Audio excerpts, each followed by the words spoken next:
All right. Well, thanks all for coming and thanks for inviting me to talk with you. I thought that I would just talk a little bit about who I am and how I got to where I am, and then a little bit about the science that I do. Um, and then I thought we would save the rest of the time for a conversation because I'm guessing you guys might have some questions, and I'm happy to answer anything that I can. Does that sound good? Okay.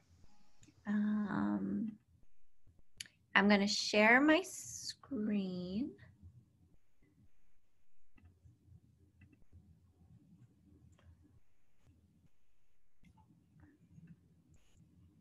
All right, can you guys see? Yeah, okay, good. So I asked my husband what I should call this talk, and he came up with all these really stupid ideas. So my idea was the windy road to surgeon scientist. I don't actually know if that's how you spell windy, because that's also how you spell windy. So I didn't say I was a perfect speller. So I'm sure a lot of you have seen a pedigree like this before. This is a family tree, and this is my family tree on my mother's side of the family. And this is me down here, the circle with the arrow that typically indicates what we call the proband, or the person of interest. And as you can see, my mom had triple negative breast cancer in her 40s. So that's abbreviated TNBC. And then she had a brother who had pancreas cancer in his 50s, three other brothers who died at relatively young ages, and then a sister who does not have cancer. And if you look at her parents, you see that her mother had cancer at quite a young age. You're also probably noticing that she had 6 children before the age of 26. Her dad died of colon cancer, and there's pancreas cancer in that side of the family. But then on her mother's side of the family, there's breast and ovarian cancer. So some of you might already know what this is suggestive of, but just keep it in mind.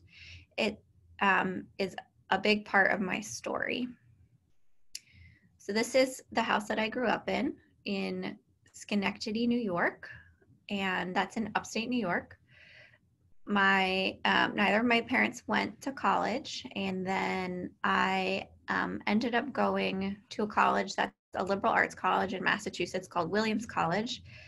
And this is a picture of a really awesome place in the college where these 2 pillars going up to the science quad. And you can read the quote there: climb high, climb far, your goal the sky, your aim the star. And so I was an economics and political science major there, and I never ever thought that I was going to be a doctor. And I was recruited by some investment banks to come and work for them in between my junior and senior year. And so I went to New York City after junior year of college, and I worked for Lehman Brothers, which doesn't exist anymore. It actually was sort of the first bank to fall in the big financial crisis. And it was a really awesome experience. I worked with a ton of really smart people, and I worked really hard, and the work was really challenging. And I loved all of those things about it. But what I realized is that the work was not so meaningful for me. And when I got back to college my senior year, that was right when my mother was diagnosed with breast cancer. And I'm sure lots of you have had family members who've been ill, but that can really change who you are and how you look upon life. And so I decided that I didn't want to be an investment banker, because I didn't even really know what that meant. I didn't know any investment bankers. I just kind of got lured by the fancy New York City people, I guess. And I decided I was going to go to medical school. So I did, and I hadn't taken any of the classes. So I had to take them all after I graduated from undergrad. And then I ended up going to medical school at the University of Pittsburgh School of Medicine. And my first rotation in my 3rd year of medical school, which is when you start doing the rotations, when you start seeing patients, was surgery. And I always thought I was going to be a pediatrician. But once I did surgery, I realized that there was no way that I could be anything else. And then during my surgery residency, which I stayed in Pittsburgh for, I ended up doing 2 years of research in a laboratory that studied oncolytic viruses for cancer, as well as immunology. And then, come full circle, for a lot of reasons, I decided to become a breast cancer surgeon. And I did my fellowship in New York City at Memorial Sloan Kettering Cancer Center. And I finished that in 2018. And then I came here to UNC to work as a scientist and a surgeon. So I'm happy to answer questions about what my life is like doing that, and how do I do both things, and what do my weeks look like. And I'm guessing you guys might have questions about that, but happy to explain that if you're interested. So I thought, since you guys are interested in cancer, I would tell you a little bit about my research side of my job, as opposed to the clinical side of my job. So I'm sure some of you have heard of triple negative breast cancer. It's one of the less common types of breast cancer, and it typically it has a more aggressive course and a worse prognosis, meaning patients with this type of breast cancer compared to others don't do as well. We also know that young or premenopausal Black women in the United States are more likely to be affected by this disease. So in this chart, you see that basal-like is another way to describe triple negative breast cancer. 39% of premenopausal cancers in Black women are triple negative, compared to 16% in non-Black women. So this is a disease that disproportionately impacts vulnerable populations. It also disproportionately impacts women who carry the BRCA1 mutation, which is the mutation that my mother carries and that lots of people in her family have as well. And I mentioned that triple negative breast cancer has a poor prognosis. And unlike other types of cancers where we have really good targeted treatment, we don't have a good one for triple negative breast cancer. So this is a survival curve, and I apologize if this is like something you guys have all seen, but I'm sure there's a variety of classes you've all taken, so I'll just explain it. So on the y-axis is the probability of survival. So if it's all the way at the top, that means everyone survives. And on the x-axis is how many years after they were diagnosed. And you can see that compared to all other types of breast cancer, people with triple negative breast cancer do worse, even when they present at the same stage. And that, even though this paper is about 15 years old, this is still true. And a lot of progress has been made in other types of breast cancer because we've been able to find therapies that specifically target alterations in those cancers, but we haven't really found anything for triple negative breast cancer. So triple negative breast cancer is also similar in some ways to some of the cancers that immunotherapy has been really successful in. And so I'm sure you guys have heard about immunotherapy. The simplest way I can think of to describe it is that it's a treatment that releases the brakes on your immune system to allow them to go full force at fighting cancer. So if you imagine, like, you know, your immune cells have like an emergency brake, and it's pulled and it's stopping the immune cells from fighting cancer. Giving immunotherapy lets that brake go so that the immune cells can fight cancer. And so the most common immunotherapies that you guys have maybe heard of or seen commercials for on TV or learned about in class are PD-1 and PD-L1 inhibitors.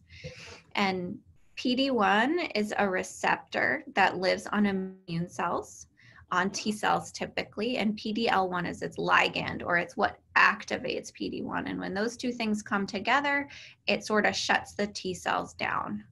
And tumor cells have PD-L1 and T cells have PD-1. So when you give an anti-PD-1 treatment, like is shown in the bottom, it stops that linkage of PD-L1 and PD-1 because it interferes with that, and it allows the T cells to fight cancer. So people thought that triple negative breast cancer would be a great cancer to try immunotherapy in because of the similarities it shares with the cancers that immunotherapy worked in. Most notably, those are that when you look at it under the microscope, it's filled with immune cells. So there's been several studies using checkpoint inhibitors for triple-negative breast cancer. This is one of the more recent studies, and it was called Keynote 522. And this is another survival or event curve. So on the y-axis this time, it's patients without an event or death. So an event is a recurrence. And time on the x-axis, and patients who got the checkpoint inhibitor or pembrolizumab plus chemotherapy are shown in blue, and patients who just got chemotherapy are shown in red. And you can see that it looks like the patients who got the checkpoint inhibitor did better, although this study isn't finished accruing. I think it's finished accruing, but the time point for reporting it isn't complete. So this was not technically the time to measure this, but you can see that there's a trend that the checkpoint inhibitor looks like it probably is working a little bit, but other studies have been pretty mixed, and it definitely has not worked as well as we thought. So people have really focused on studying T cells to understand how immunotherapy works, mostly because the checkpoint molecules are mostly on T cells. But there's also a potential role for B cells in checkpoint inhibition and in cancer in general, but people have really focused on other types of immune cells. So B cells are the cells we think of that fight infection and make antibodies to do so. So you classically think of them like the body's exposed to a foreign antigen, which is a protein on bacteria, for example, and then an antigen presenting cell presents it to a B cell, and the B cell becomes activated and then can serve several functions, including turning into plasma cells and making antibodies that are secreted and then can go on to recognize that same antigen or protein over and over again and cause the body to basically recognize that protein as foreign and kill it. So based on some work done in some of the other labs at UNC, we know that B cells are really important in terms of prognosis of triple-negative breast cancer, meaning when there are B cells found in the immune cells in triple-negative breast cancer, those patients do better. And in animal models, antibody secretion from B cells is necessary in order for those immune checkpoint inhibitors we talked about to work. So this led me to start studying B cells. So I am going to talk to you guys about a really cool technique that I use to do this, and then give you a little bit of a glimpse into what we have found using this technique. So I'm sure you guys have heard a little bit about sequencing. There's lots of different kinds of ways to do sequencing, but basically it's different techniques to look at the different genes expressed in your sample. And single cell sequencing is a technique that allows you to resolve complex mixtures of cells. So for example, a tumor has multiple clones of different types of tumor cells. And if you sequence all of them together, you're going to get the average of those cells instead of understanding what the individual populations look like. And that is also true for immune cells. So there's lots of different types of immune cells. And if you sequenced all the immune cells infiltrating in a cancer all together, you're just going to get the average gene expression from all of them, instead of being able to say, oh, these genes are expressed by these particular cells, which do this particular thing.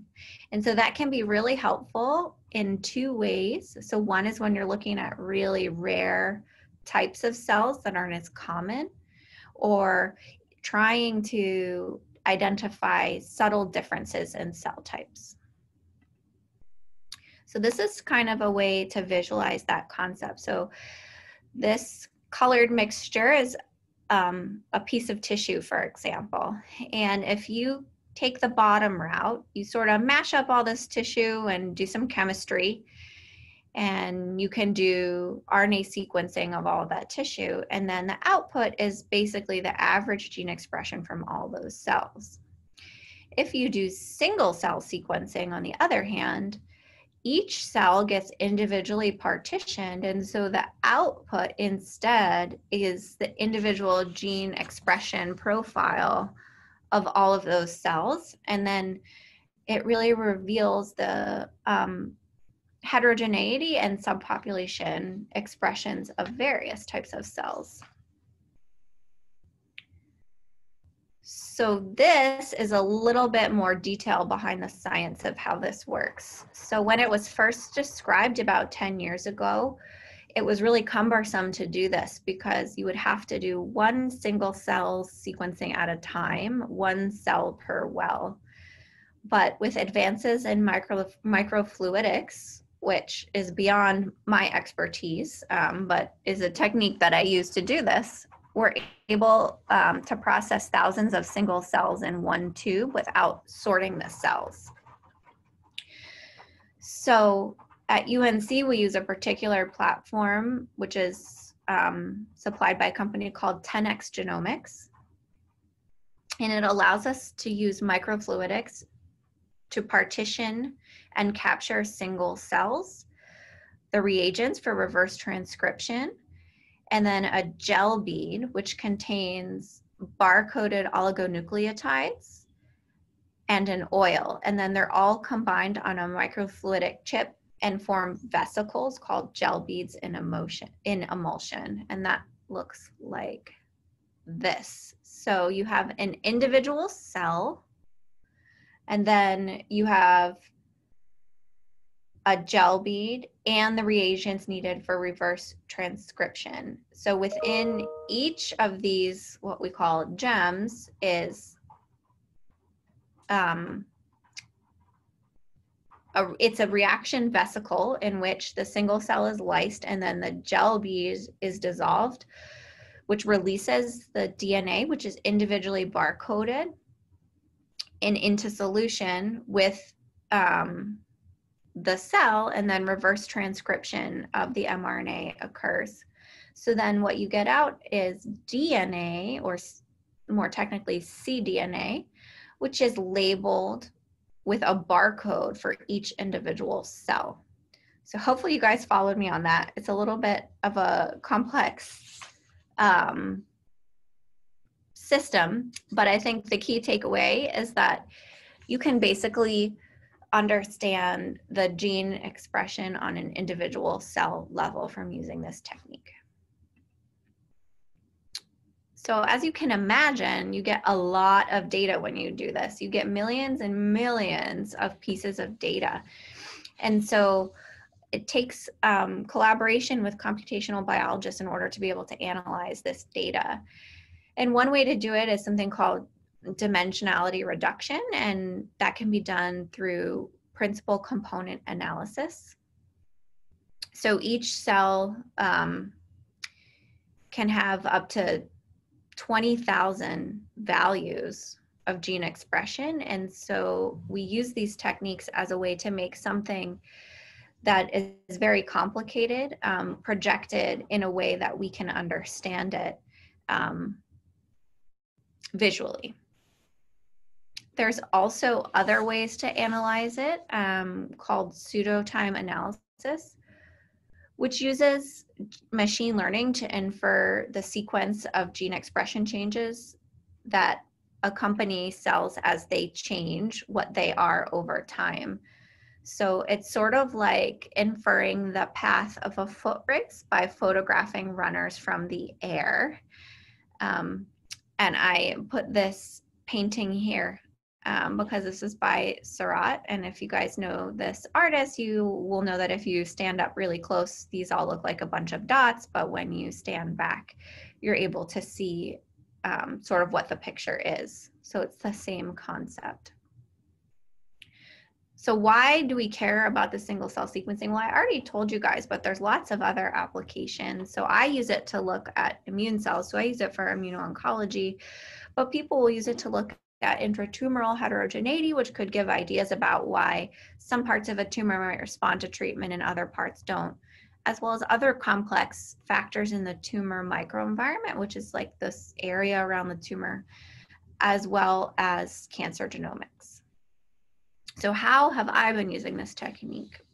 Well, I let you guys know that I'm a breast cancer surgeon. So this is an example of a patient's breast cancer that's been removed after surgery. The reason it looks rainbow colored in the first picture is we ink it after surgery so that we know where the margins are, because we want the margins to be free of cancer. And this is called the lumpectomy, where we just take out the area of cancer and a rim of normal tissue around it. This picture over here, the red circle delineates the cancer. The bright white thing in the middle is how I know where the cancer is, because usually in cancers this small, you cannot feel them or see them. So this marker emits a sound that leads me to the cancer. And then these yellow radial lines sort of mark the margins. And then we take a needle and we put it into the tumor, and we get out little cores of tissue about the size of the ones that I've circled in red here, where it says 14 gauge. 14 gauge is the size of the needle we use. And we take that straight from the operating room to the lab, because we don't want any time to pass, which would allow the cells basically to have altered transcriptomes, because they're out of the patient, so they've lost their basically ability to live. And we also lose rare cell populations which might die in that time period. And then we bring it over to the lab and we process it for the single cell sequencing that I just explained to you. And this isn't even all the people that are involved in one single sample processing. So this takes a lot of coordination between myself and other scientists and people who work in our tissue procurement facility, our pathologists, one of the postdocs in the lab, and then of course, our bioinformatics team who helps us analyze the data. So once the tissue gets to the lab, we dissociate it to make it into a single cell suspension, and then we count the cells and we remove the dead cells. And then we try to enrich the cells for those which express CD45, because that marks immune cells. So then we know we're getting as many immune cells as we can. And then we load the cells, just like I explained to you, for the single cell assay. So we put in single cells in suspension with the gel beads, which is similar to the picture that I showed you before. And then our output is single cells with full length paired VDJ sequences, and I'll explain what that means, and digital gene expression from every partitioned cell.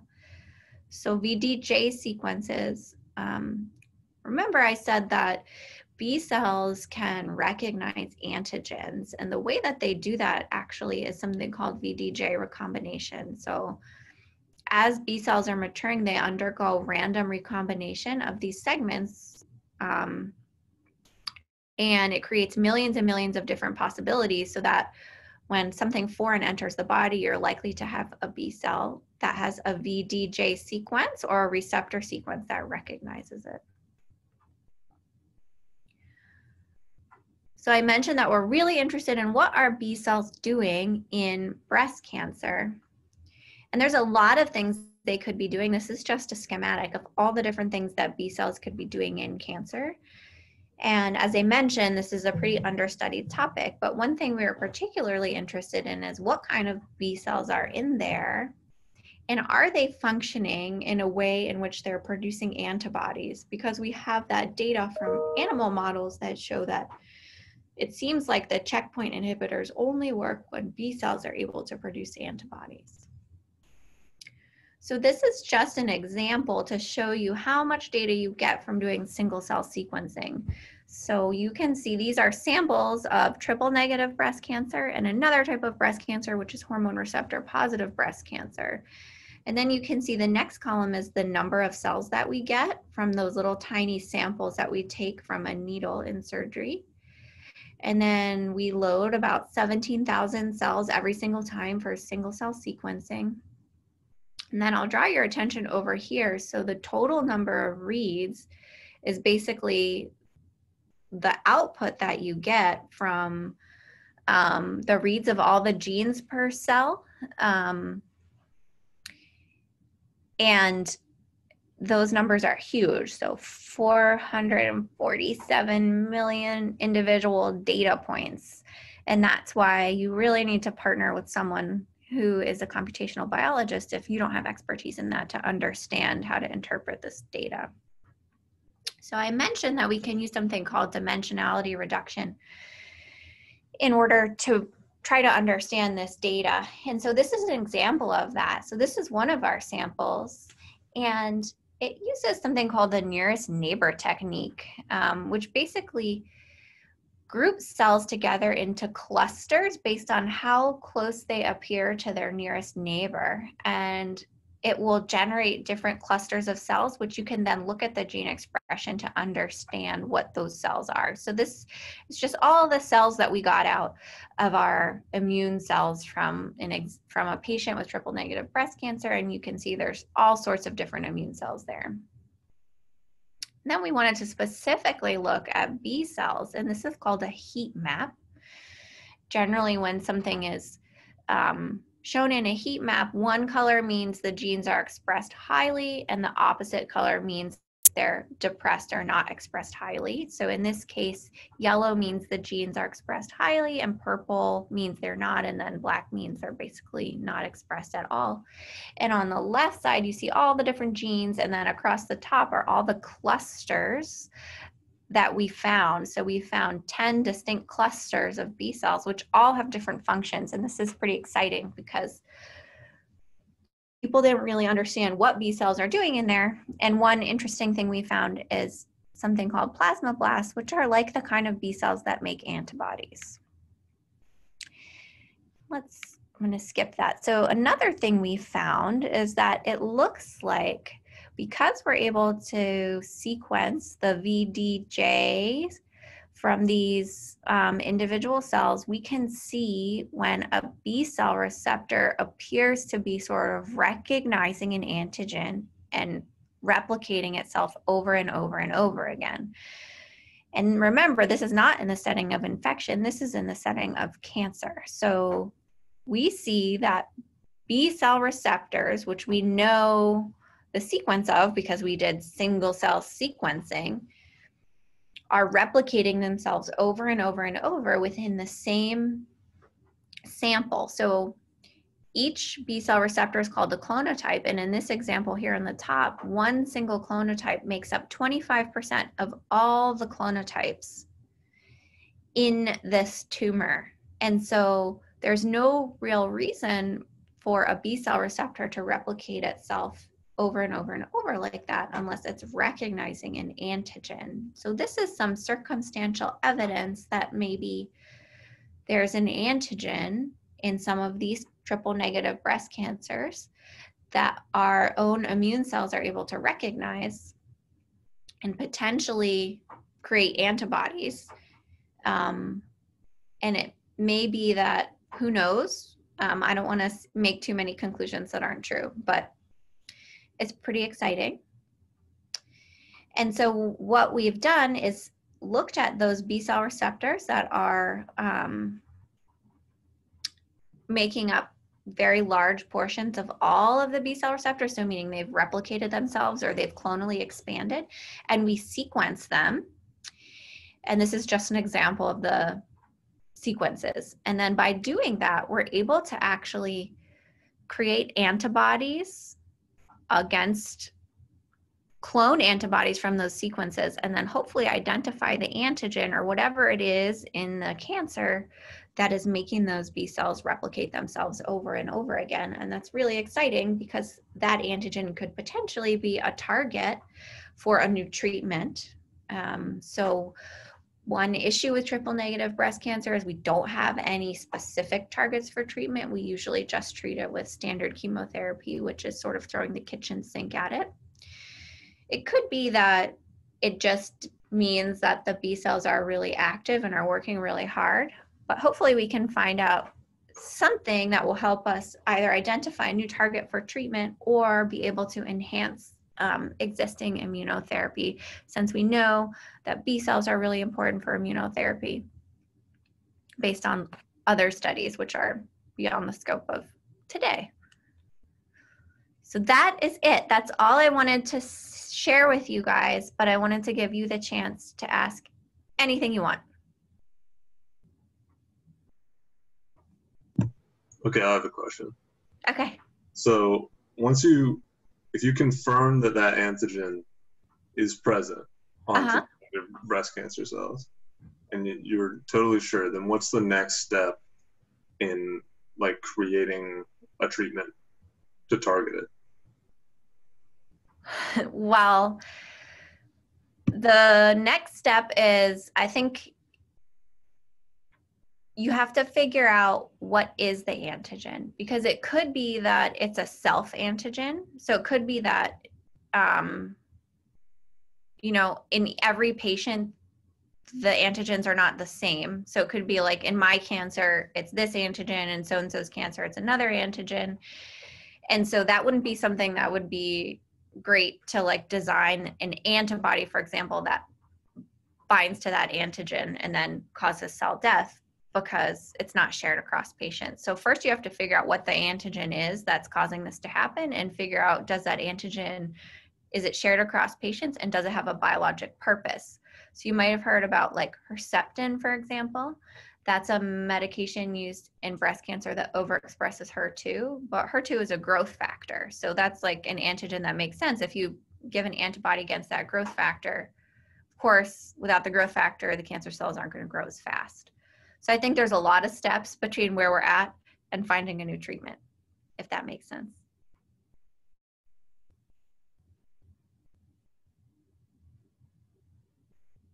So I've heard about CRISPR-edited CAR T cells being used to treat cancer. Has anybody used CRISPR to edit B cells to it, like for immuno-oncology?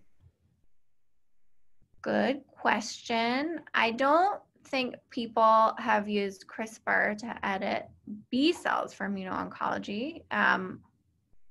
Usually the CAR cells are T cells, but that's a really good question. I think a lot of focus has been on T cells, and maybe people sort of counted B cells out in cancer.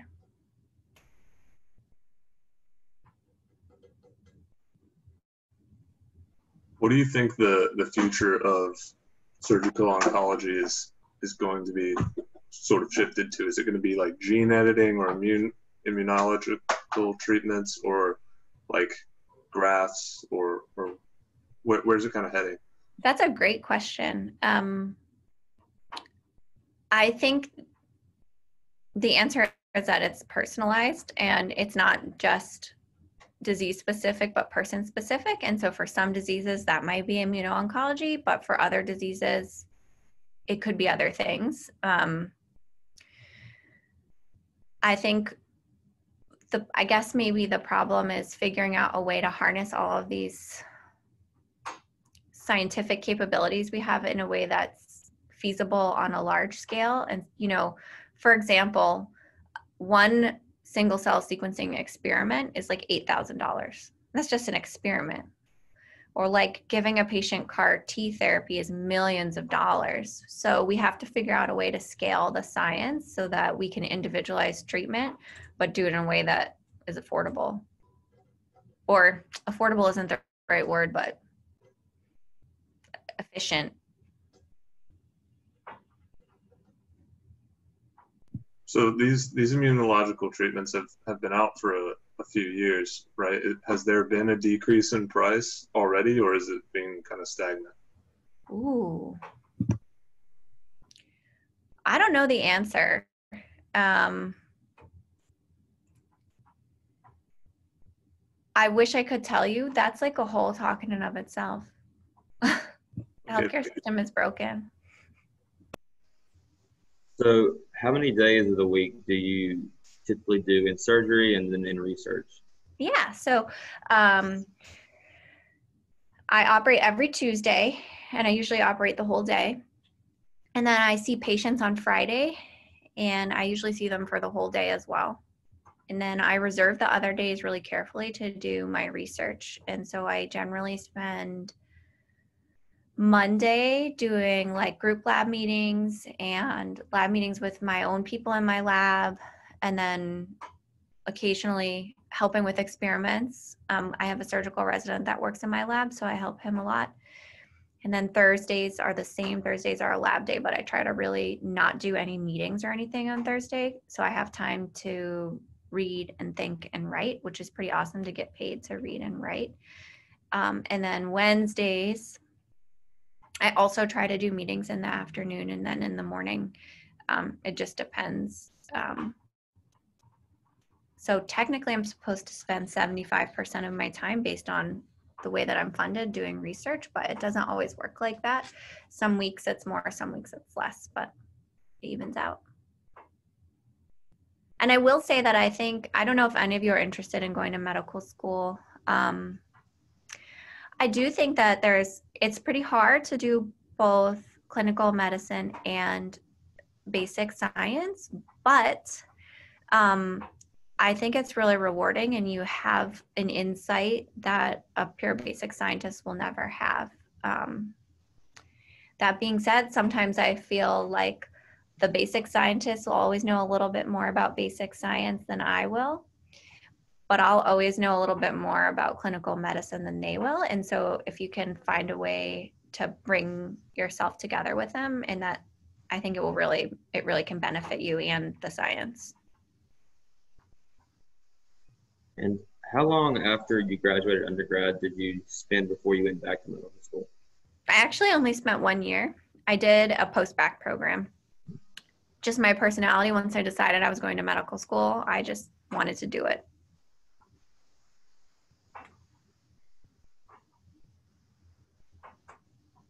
What was the hardest part about becoming a surgical oncologist?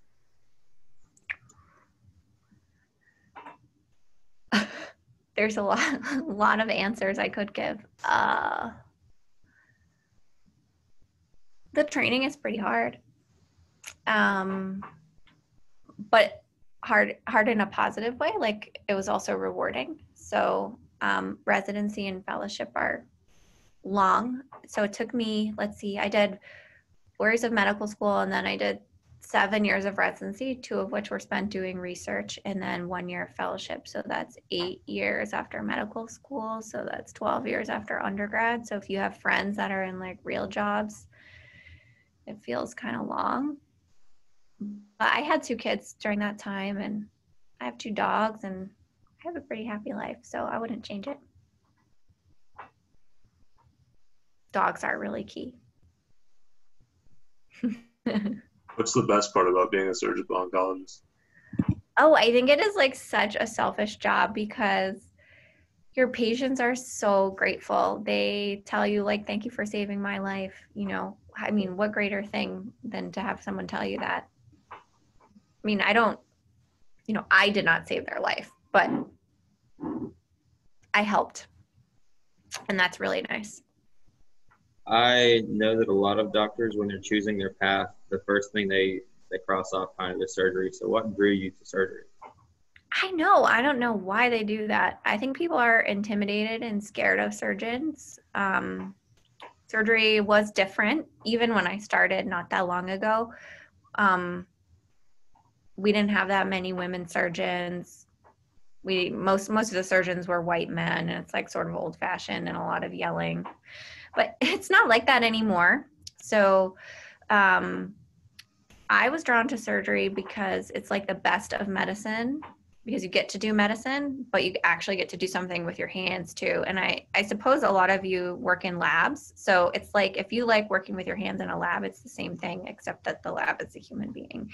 And it's pretty fun to like train to perfect a skill. And it's really not, I think some people think it's just mindless, but it's not mindless at all. It's really challenging. And the relationships with the patients are really awesome, because when you do surgery on someone, you almost automatically have this really intimate relationship. And then I also am sort of like a take control kind of person, and I wanted to help people. Remember, I told you I was like, I'm not going to be a banker. I want to help people. So when I went to medical school and I saw like how difficult it is to help people manage chronic medical problems like hypertension and diabetes, and how much easier it is to just cut out their problem for them, I couldn't think of something better to do. So this kind of bounces off of Tyler's because I was going to ask, based on these like two distinct perspectives that you view in your career, the best aspects of surgical oncology versus research. So you answered the surgical oncology portion, but aspects that you get out of research that you don't get out of the other side of things. Yeah, so I just said that, I said that it's not mindless, but all of medicine, you know, I think if you're a curious person and you like science, you'll see, no matter what field of medicine you do, you'll see your patients and you'll think like, why is this happening to this person? Like, why is this person not doing well with the treatment and this person is? Or how can I make this better? And for me, like the most obvious way to do that is to study it. And so being a researcher gives you the tools to do the studies yourself instead of just asking the questions or reading the studies. It's also a different pace. So surgery is like fast paced and immediate gratification, and basic research, some of you probably know, can be like painfully slow and not immediate gratification. And it's just using your brain in a little bit of a different way, which I like. And I really like the point that you mentioned in terms of like surgery, the dexterity that's required from it and how that kind of parallels to research. Because I know that like talking to like grad students that I work with, that they say like they didn't want to go into medicine because they didn't like the hands-on, they didn't like the fact that their immediate work directly affects the patient. Instead, like they kind of like it's a little more forgiving in the research process. But like with with you like the dexterity in both aspects, and are ready to take on that challenge. So that's awesome. Yeah, you know, I said that those single cell sequencing experiments cost like $8,000 an experiment, and it actually takes a lot of dexterity to not basically mess up the single cell suspension and to correctly load it onto the chips. And so I can definitely tell a difference in like a few people that we have do it who can always do it right the first time, and it has to do with dexterity. And even my surgical resident in the lab definitely like picks up a lot faster on the animal work in pretty much anything that we do with our hands. Is there any advice you have or things that you wish you knew for people that are aspiring to pursue a similar career in surgery and research? Yeah, I think that you should spend the time now thinking about who you are and what makes you happy, because it sounds like I suspect all of you are really lucky and that you are looking at doing a career that is something you really love, right? You're not working just because you have to, but you're getting to work because you have to, but also because you love your work. And so figuring out what it is that you want for you and not what you think you're supposed to do, not what you think someone else thinks you should do or what someone else's picture of success is. I feel like sometimes we just get caught up in this, like, let me check off the box for what's the next thing or the hardest thing that I could possibly do, instead of like, what is it that I really want to do? That was a very touchy-feely answer. How is your work-life balance, would you say? And also, when did you realize like that you wanted to go into research heavily? I'll answer the second question first. So where I did my surgery residency, we all had to do 2 years of dedicated research time, and some people did health services research, so like more epidemiology like research. And I thought, well, I don't know what basic research is, so I'll just try it out. And I really liked it. And then like the further along I got after that, I just realized that I wanted the skills to ask those questions I told you about. Like if I see something in my patient, I want to be able to ask and answer it. And I wanted to be able to use my brain in that way. So I probably chose at the end of residency. So then when I was in fellowship, I knew that when I was looking for a job, I'd be looking for a job that would allow me to do research. And then in terms of my work-life balance, I think that for compared to some other surgeons, I have a really good work-life balance because I take care of people with breast cancer. So there are no emergencies usually, knock on wood. And the surgeries are relatively short. And so I always sort of know when my day is going to be over. And I don't take any overnight call in the hospital anymore. And then also doing research gives me a lot of balance because on the days I do research, I can come to work at a normal time and drop my kids off. Whereas my colleagues who do medicine all the time have to be here at 7:30 or 8 in the morning. So actually doing research gives you a little bit more work-life balance, even though I might work maybe more hours on the whole, but I can sort of do it when I want. And I think maybe I should elaborate more because I think that's a concern that a lot of people have. There are definitely times that have been hard, especially during residency or during training or if I'm writing a grant. But at the end of the day, I don't regret it and I don't think my family regrets it. And I think that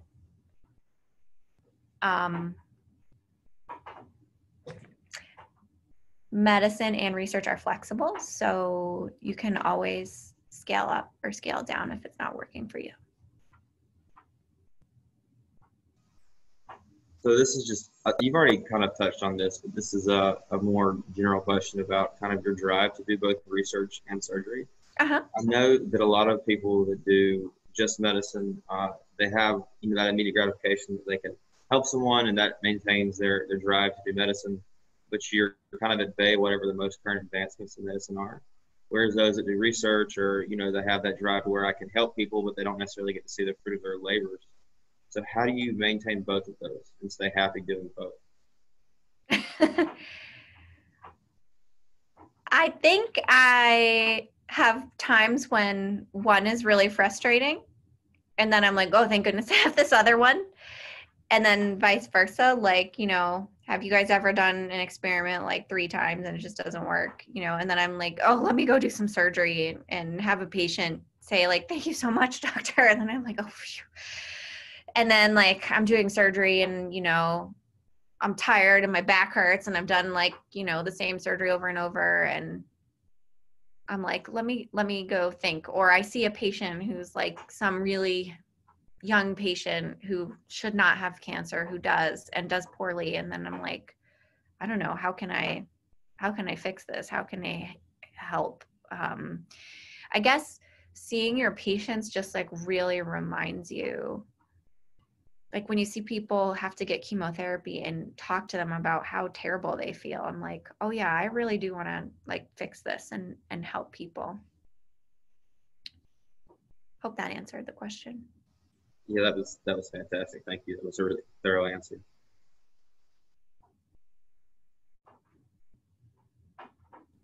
What else? Could you talk a little bit about how you interact with oncologists? Oh yeah. So breast cancer is an awesome field because we are like the first field that really did multidisciplinary medicine. So that means physicians from different disciplines get together and talk about patients. So we have a multidisciplinary conference once a week where all of the breast surgeons, breast medical oncologists, radiation oncologists, radiologists, geneticists get together and we review every new patient for the week and we all make up a plan together to figure out what works best for the patient. So I interact with them at least once a week, but usually on like an every other day basis. It's pretty collaborative. We have a lot of really good level 1 data in breast cancer, but that means that it takes a lot of smart minds to put all the pieces together. I like try to explain that each patient is like a puzzle. And so you have to like put the puzzle pieces together the right way to get the best result or to get the puzzle finished. And you can't do that by yourself. And then also, oh, sorry, go ahead. I'm sorry. Are you referring to the tumor board? Yeah. We used to have members actually go shadow there, but then when things went virtual, they're a little more strict on the security. Yeah, I know. I think it makes sense because it's all like HIPAA compliant, but if you guys ever go to med school, I just started an elective, which is a multidisciplinary elective here. So sign up for it in a few years. How, can you tell me a little bit about your interaction with primary care physicians? Yeah, I think it probably depends where you work, but here at this like quaternary care academic center,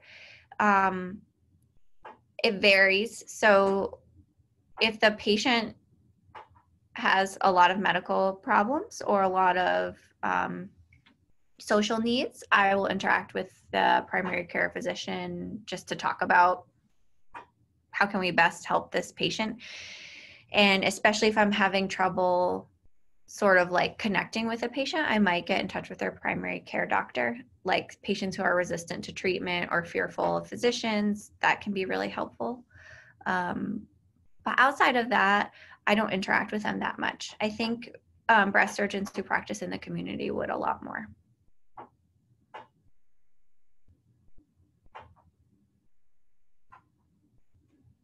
What is like the most exhausting day of your week? Like, is it the surgery day and how long? Actually, it's not the surgery day. The surgery day is the most physically exhausting, mostly because I teach the residents. And so I'm like so focused on watching what they're doing that I'm often like tensing my entire body and not even realizing it. I'm like leaned over the bed upside down like this. So I'm usually really physically tired on those days. But when I see patients, it's my most tired day because it can be really emotionally tiring to see a lot of people with a new diagnosis of cancer. So I find that my ability to interact with other people after that is like really limited. And now like my whole family knows that on Fridays I just come home and I just like am different kind of tired though. What was it like balancing a family while going through residency? Well, my kids really love their dad. So I think that's actually awesome. There was a time when like whenever my kids would be sick, they didn't want me. They only wanted their dad, which hurt. But I'm also really happy because I know that they have a really awesome relationship with their dad. It was hard. I think I didn't realize what I was missing while it was happening because I was so busy working. And now that I have like a more normal life, I realize that I probably missed some stuff. But my kids don't remember.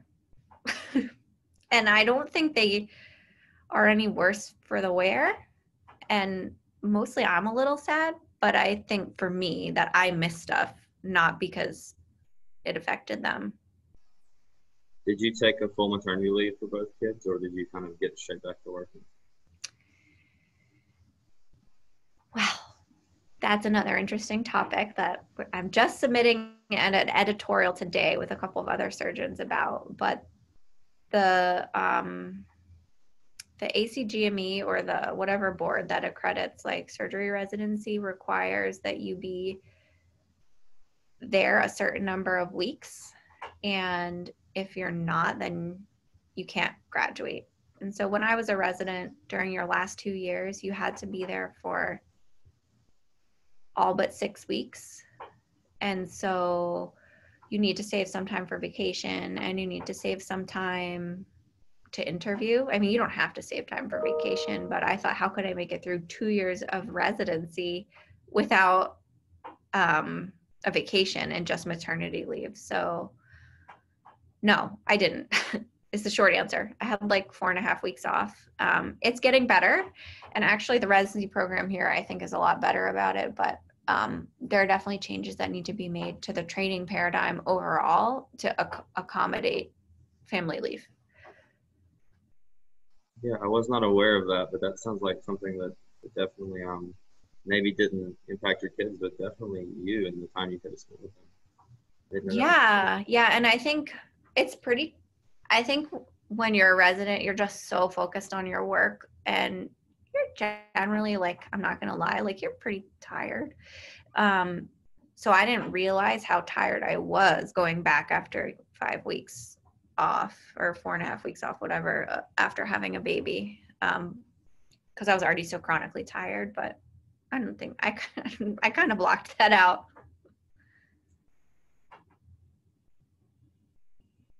But we're working on it for everyone coming up. I'm trying to fix it.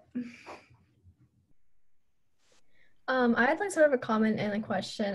Because just like personally, I've kind of struggled with like the idea of like wanting to do surgery, but also like I'm really interested in research too. So I like originally like thought like the only way to do that is like an MD PhD, which is like a lot of work. But just like seeing like your story is like really cool and like inspiring.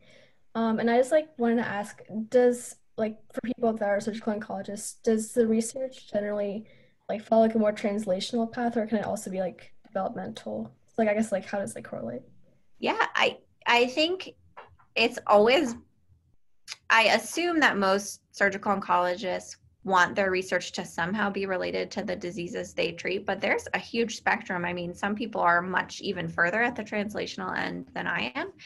And then there are people, I think I'm sort of in the middle, and there are people who are way more at the basic side or developmental side. I don't think it really matters. But I do think it helps that your like clinical practice informs your research and vice versa. And then, but not always. Like, I don't know if you guys know Dr. Ye, Jen Ye, if you heard from her at all, but she's a surgical oncologist, and she studies mostly pancreas cancer, but she mostly operates on thyroid cancer. So, but there's some overlap. And then in terms of MD PhD, yeah, I think it depends. I think there's a lot of benefits to doing the MD PhD. Like I have mentored grants to support myself because I don't feel like I'm fully ready to be independent in a lab by myself. I mean, I have my own lab and I have my own people that work in my lab, but I also have mentors that help me a lot. If I had a PhD, maybe I wouldn't need that. Do I feel like I missed out by not having a PhD? I don't think so. I think it's just up to you and how long you want to train for. I do think that some MD PhDs shy away from surgery because they've already spent all the time getting their PhD, and then they don't want to do a really long training. But I know plenty of surgeon MD PhDs. Gotcha. And then do you think that your research kind of stems, or did you like go into, I guess, breast cancer research and then then go into, I guess, like breast surgery, or like the other way around, if that makes sense? Oh, yeah. So the research that I initially was doing when I was a resident was on this oncolytic virus. So it's like a mutated smallpox virus that can basically kill cancer. And someone like in the lab next door was doing a lot of immunology, and I just thought it was more interesting. And then also I was pregnant, so I couldn't really work on the virus because you're not supposed to be around it when you're pregnant. And then I just got really into immunology, but the models I used were colon cancer and ovarian cancer because I just was interested in cancer immunology in general. And then when I decided that I wanted to take care of breast cancer patients, it just made sense that the cancer to study would be triple negative breast cancer because it's like the most immunologically active breast cancer. So that's kind of how that happened.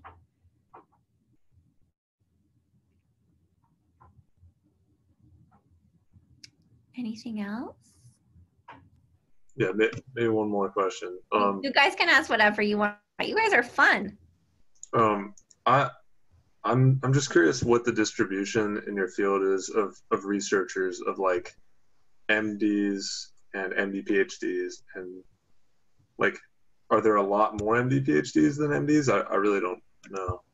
Do you mean among clinician scientists, like people who are practicing medicine and have a lab, or do you just mean in general?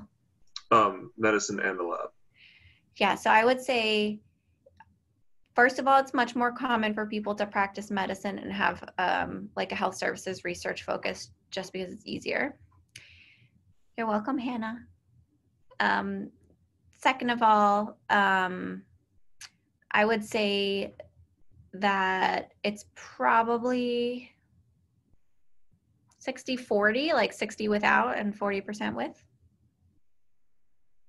So more MDs than MD PhDs. I think so. I'm just trying to think like off the top of my head. And in fact, it might even be more like 70% MD only. I think there's like a 30% misconception in the pre-med world that to like do research as a physician, you have to have a PhD. Oh, really? Yeah, I think so. Yeah. I don't think you do. I mean, obviously, I don't think you do, but It sounds like no. I hear pretty often that if you want to pursue an MD PhD, then really that's because you want to spend the majority of your time doing research. Do you think that standard is pretty common among clinician scientists, or not really?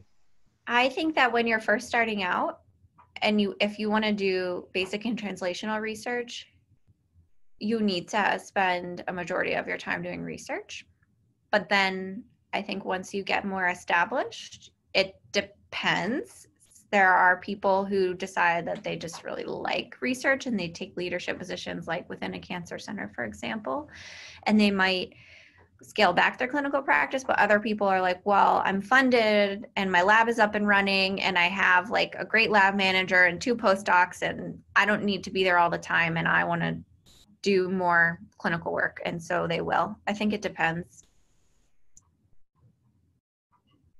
I think surgery, though, is something that there's only a certain amount you can cut back on. Like I need to do surgery every week, right? Because it's like a sport. Whereas some fields in medicine, they'll rotate, like they'll go on service for 2 weeks and then they'll be off for like 8 weeks. But I could never do that. It's probably beneficial to the way like the switching costs. So I have to like switch the way my mind is thinking, 3 times a week, but they don't have to do that.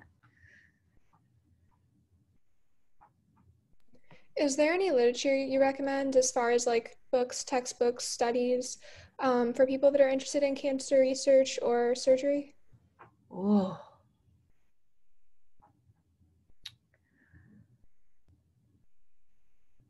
Well, it depends. Like figuring out if it's for you or because you want to learn about actual stuff. Just because I want to learn about it. I will say that my favorite immunology textbook is the Abbas immunology textbook, ABBAS. It's a really good immunology textbook. I think it's in like the 9th edition and like every med school uses it. And I bought it for the resident that works in my lab. And then a good thing to do, I think, is like choose a couple of the big journals like Nature and like Cell.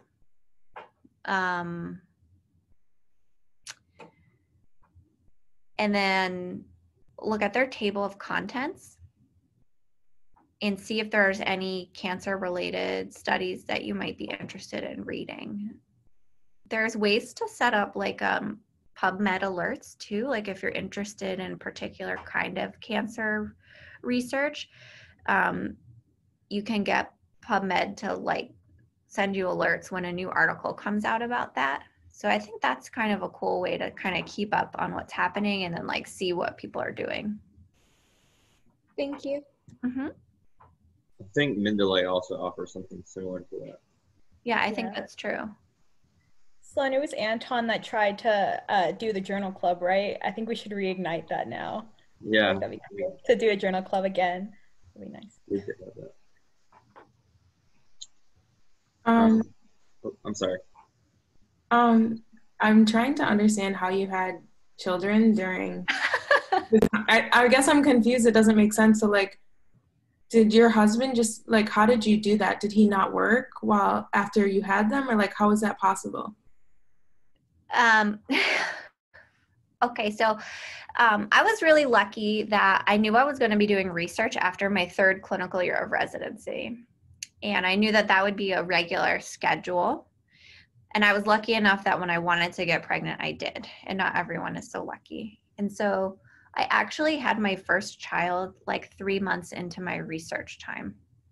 So that was fine. And then I got pregnant right away. And the next child was born the day I was supposed to go back to clinical residency. And my husband did not stay home. He worked full time, but I would say that everything fell on him. So take the kids to the doctors, he did. If the babysitter was sick, he stayed home from work. He got really good at putting both kids to bed by himself. So I guess the household duties or family responsibilities were really unevenly on his shoulders during that time period. And then we had a babysitter, a nanny that we paid to come to our house every day so that he could work, which can be a financial burden, but I'm not sure how we would have done it otherwise. And I personally was not willing to wait until I finished training because I was worried about how old I would be. I was 30 when my first child was born, and then I guess I was 32 and a half or something when the next one was born. And I'm 37. It's not too old. I could totally have kids, I think, now, but I just gave a really rambly answer. I hope that it was helpful.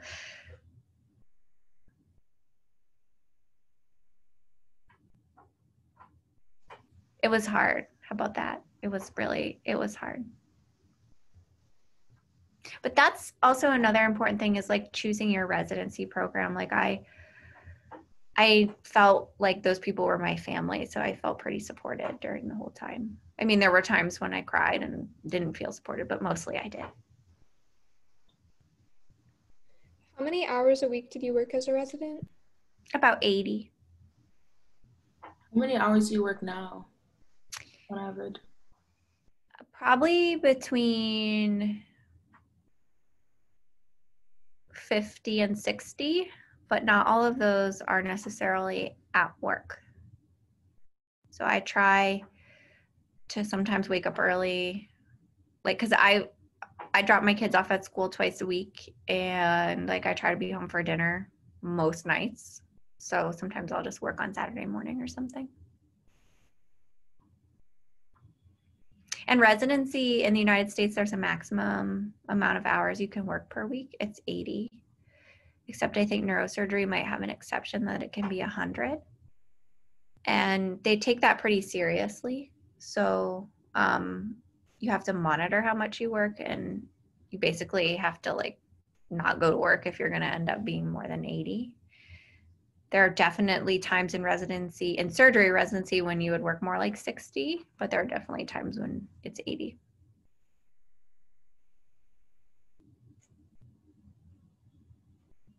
I like the face from Nicholas.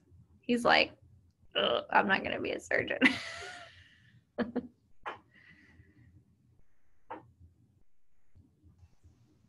Anything else?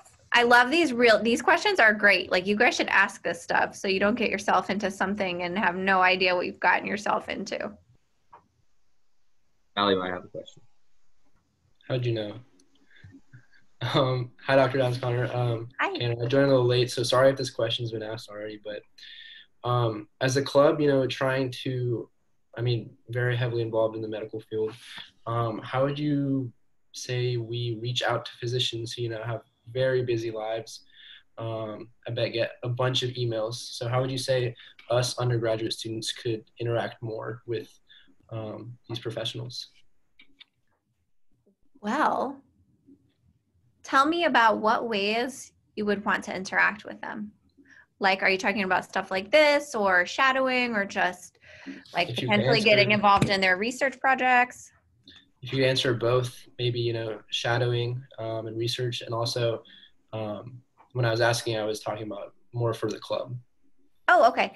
Yeah, I think one good way to do it is to like, so now you know me, right? And so if you guys email me and be like, oh, I know these guys, and say like, do you know anyone else who might be interested in talking to us? Because sometimes it's easier for me to get them to answer me than for you to get them to answer you. And I might know who's more willing to say yes or not. And I might know who would be more interesting to talk to. So that's one way, like leverage the people you already know who are friendly to you guys. But you can certainly write cold emails. I think if you do that, you want to give like a description of the time commitment, because like this was really easy and fun for me. And if you had written me an email and I didn't, and Dr. Baldwin hadn't written me, I would have said yes anyway, because you would have said like, oh, it's just a 1 hour thing and this is what it's for and this is what we're interested in. And then I think in terms of research, I think one thing is to just look up, if you're interested in something, look up who does it at UNC and contact them. I mean, people with labs are always interested and motivated undergrads coming to work with them. And then shadowing right now is a pain because of COVID, and I think it's shut down, but most physicians love having people shadow them because like they're like, oh, you want to be like me? Come shadow me. And it's through the volunteer office at the hospital. So you just have to contact the volunteer office. I don't know when it's probably not going to be until next year that you can shadow, but if you have like a particular physician you want to shadow, ask them if you can, and then you have to go through the volunteer office to get all the credentialing done, and then they'll give you a badge and then you can shadow. Unfortunately, UNC does not allow shadowing in the OR unless it's for research purposes. So if you really want to get into the OR, you got to get hooked up with like a research project that somehow involves the OR. So a big emphasis on writing good emails. Yeah. And in oh, sorry. You go first, Allie. What were you going to say? Go ahead. Your turn. Okay. Thank you. In terms of, so you said getting involved with research that would somehow be connected into the OR to let you shadow in the OR. What would that, like what, an example that you know of, what would that look like in terms of research projects that would involve? I would say you need to probably find a surgeon who's a researcher, or like a medical oncologist maybe who works with a surgeon. So like I procure tissue from the OR. So if like you wanted to observe the OR, you could be there observing, but also like getting the tissue for research. For sure. Okay, cool.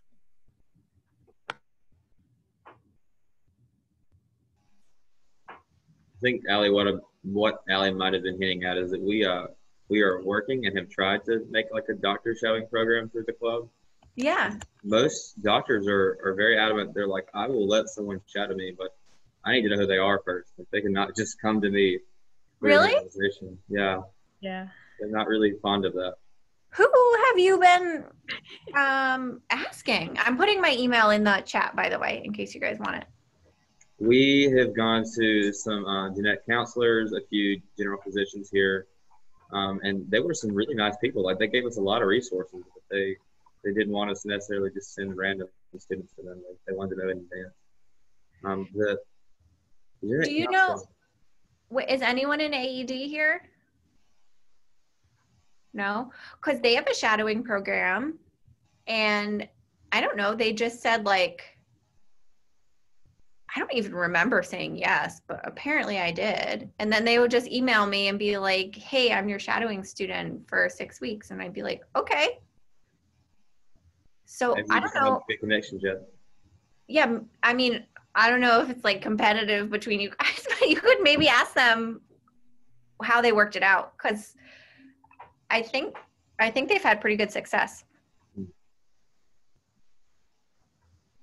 We just got to keep asking more people, I guess. Ask more people. And then establishing amazing connections like you. So I think there you go. Yes, you need, sure. Like if you find a friend, exactly, when you find a friendly person. For sure. I know Sloan, Tyler, and I our eyes like lit up, and I think Allie's too, when you said like, oh, if you ever need to like contact somebody that I might know, I'm willing to reach out. I'm like, oh, this is amazing. Yeah, no, I really am. I mean, and I know with COVID it really sucks too, because you guys are missing out on stuff. And Nicholas I think hasn't said anything, but he looks the most excited. Who? Nicholas hasn't said anything, but he looks the most excited. He does look excited.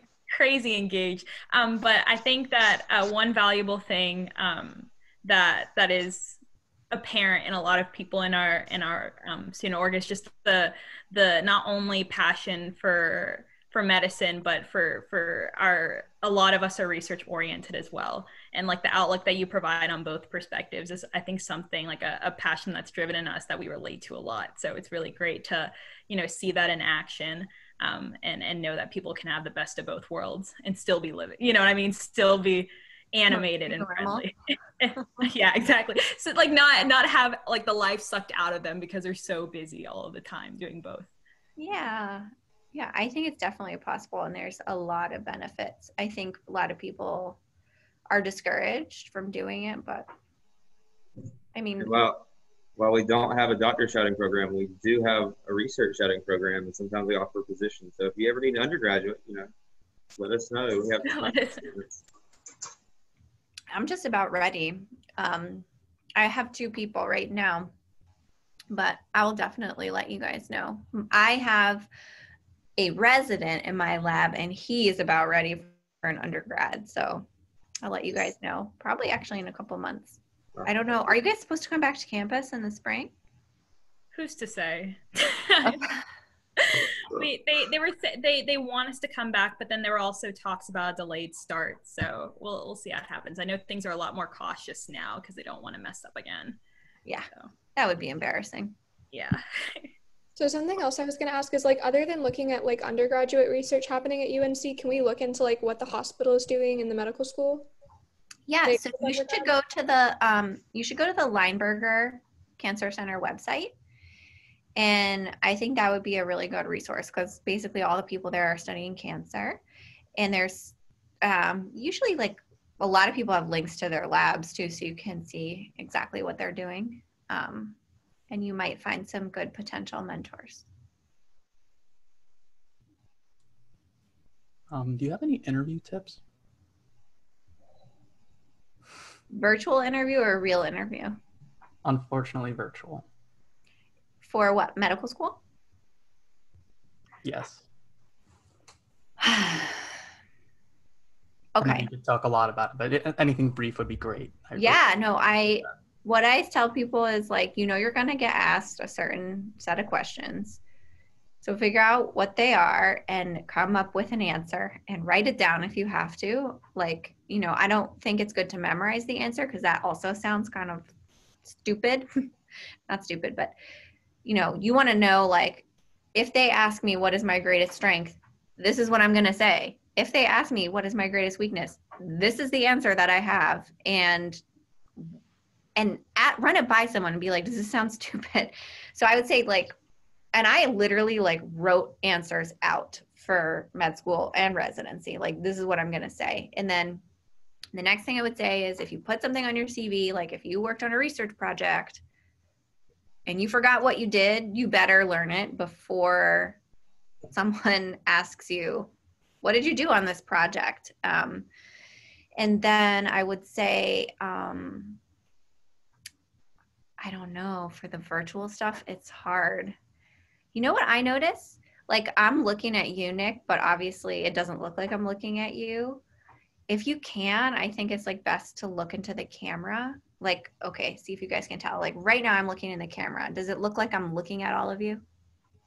No, yet. But like right now I'm looking at Nick, so it looks like I'm looking in the corner of the screen. So if you can look into the camera, I think it makes a really big difference for the person who's receiving the interview. Thank you so much. Mm-hmm. Oh, and be yourself. Because you don't want to end up at a place where you now can't be yourself because you did this whole interview as someone else. All right, guys, I am going to go, but I really enjoyed talking with you, and I put my email address there, so please feel free to email me if you have any questions.